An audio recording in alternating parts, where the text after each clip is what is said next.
sampai saya agak gentam dan saya amat gembira. Walaupun umur saya sudah menjangkau 63, tetapi saya masih lagi berkhidmat untuk Malaysia. Salah satu kes pada pagi ini ialah seorang makcik yang telah mengidap kanser payudara.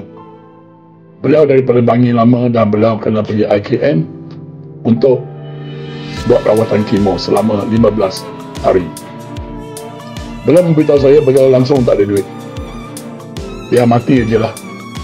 Tapi saya telah memberi satu affirmation, iaitu kenyataan yang memberitahu beliau, kami daripada pihak tim Angga Kentang dan orang ramai akan bantu beliau selama 15 hari supaya beliau dapat sembuh dengan baik.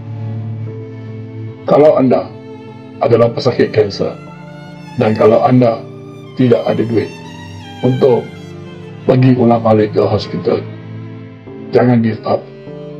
Saya berkorban bukan untuk populariti, tapi agar bila mati sampai mengajak saya dapat pergi dengan hati yang lapang. Terima kasih.